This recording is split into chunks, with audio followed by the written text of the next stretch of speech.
Ole video thar kan nei le ta hero thar ron chuak dona release date hi engting nge ka chiang big chi lova mar chu shopa chona om to a time limited event a intia ma hi pre sale line awangin ama a hero hil om lo tina nia chumi wang chuanin a hero hil ala lei thei lova tuna ta na chuan amara chu trial kan nei hlo maya a guide siam hal char char mayang o aron chuak huna an man thiam jok theinan tin in tang teng khai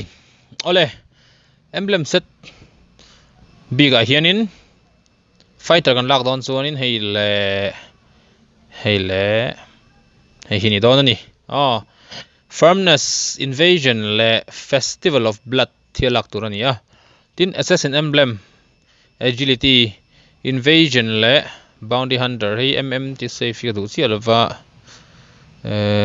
bounty banti kan ti cha bounty alright bounty hei ka lak thai bok ani ti chuanin a hero alut phot mai la thome practice fighter Khaleed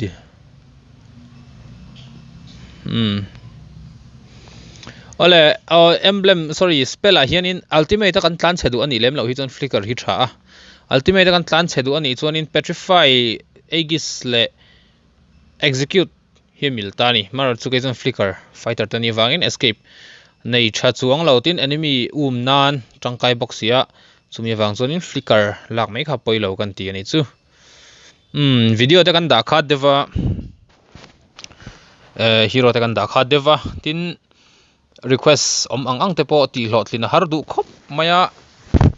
boy thak thin khop mai tuna tang zon tleming an regu vele do tura te po han ngai la thome ti chuan ml kan hriat angin an ban thuai tura kan bei sei dewa august ni somni le pasari ka bei sei dan chu ni ama ra chu thu chiang tak om chuang lova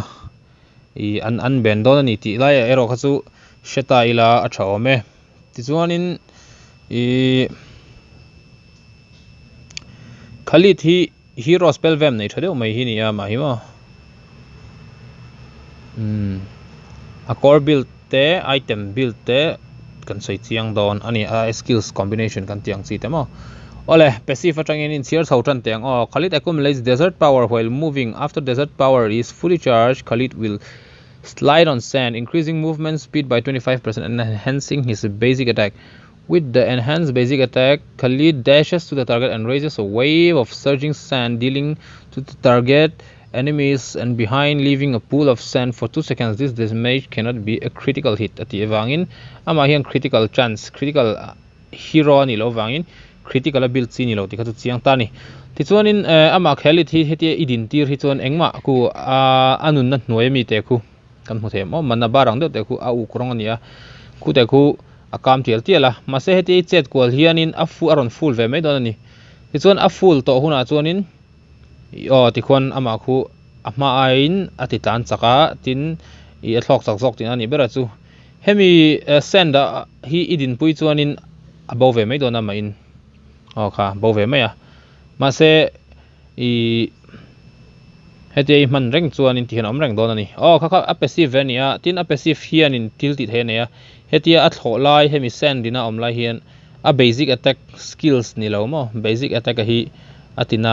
ani an call full long ole atina pialama hianin ava zuya tin he send hi ku kan muang khonin second ni chung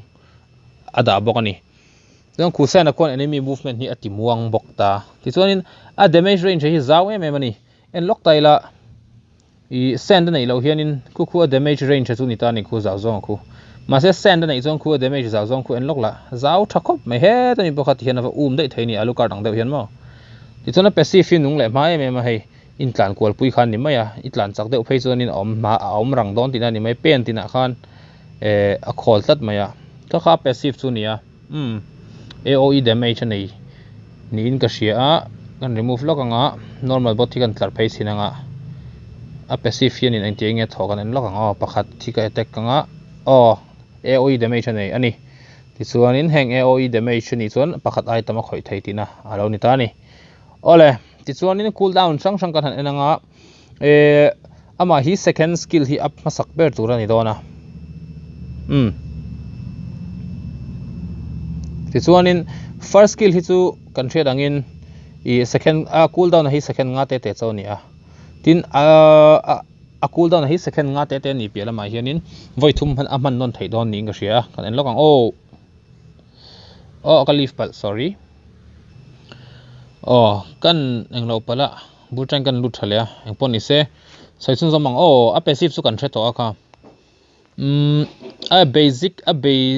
a first skill hi kan man dana chuanin a first skill hi AOE damage thonia voi khata vir hianin hetia vir hianin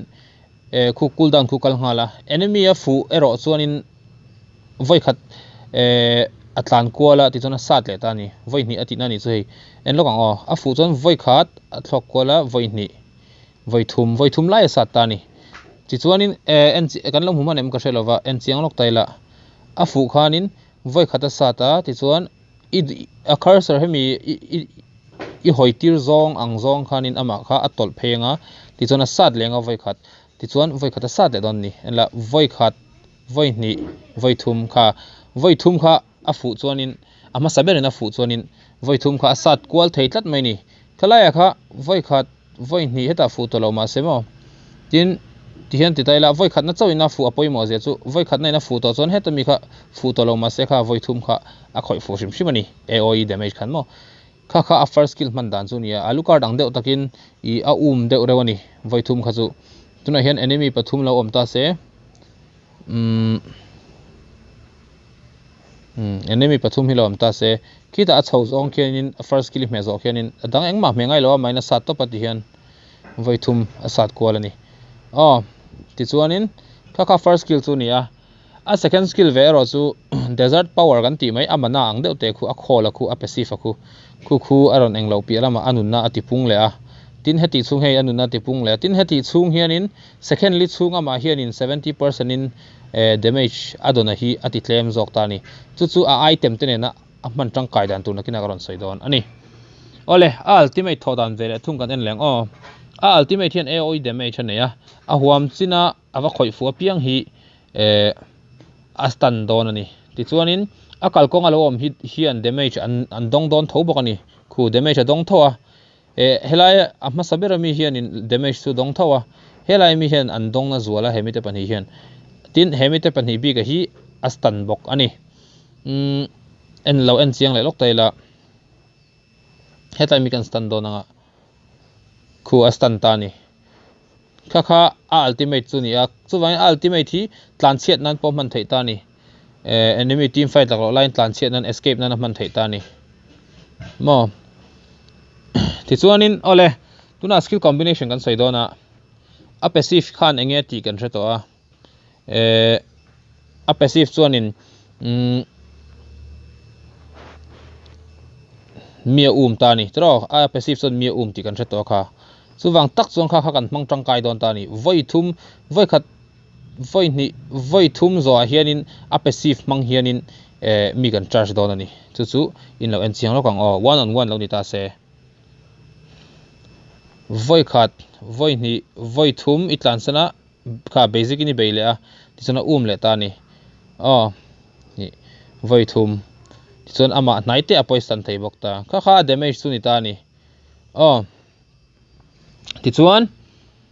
ama hian core build anaya su core build ta chu enemy a eng po om se eng hero po lo nei reng ma se tin brawl ani mo classic ani mo rank match po ni se item pathum mai hau lova ilak tur omani chung item pathum te chu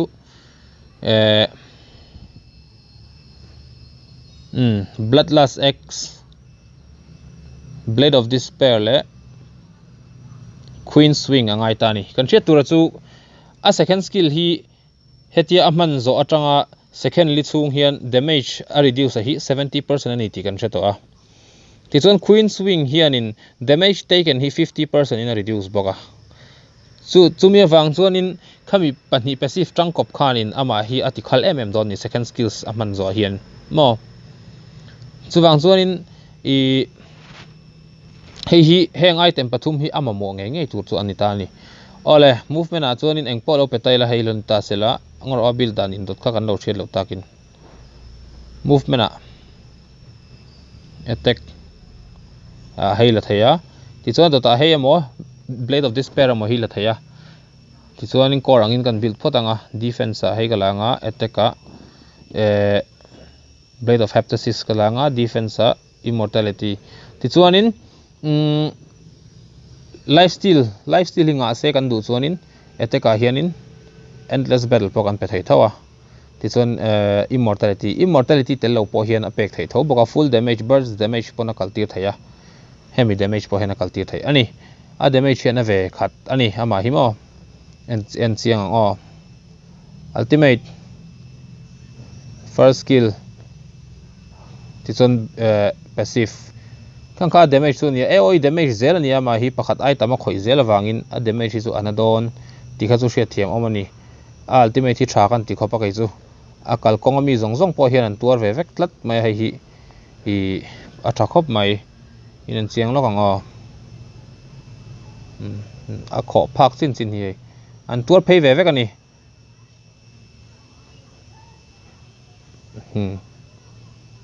kha hemi hero man dan tur zunia I up masak ber tura chuanin first skill hi up masaber mero second skill kan ti tak na chu first skill hi cooldown 5 seconds so ania I max ma chuanin I damage kai nei ma dona chuwang chuanin first skill hi apila afu don zo kan hi hero hi kan chiang ve chopani chu ke ma pon ole kha tuntruma Khaleed hero bi ka chuania ti chuanin minlo subscribe la minlo share sak bok la chungka video te hi minlo en sak thin don nia viewer zong te in zawai chunga lom thu ka so ye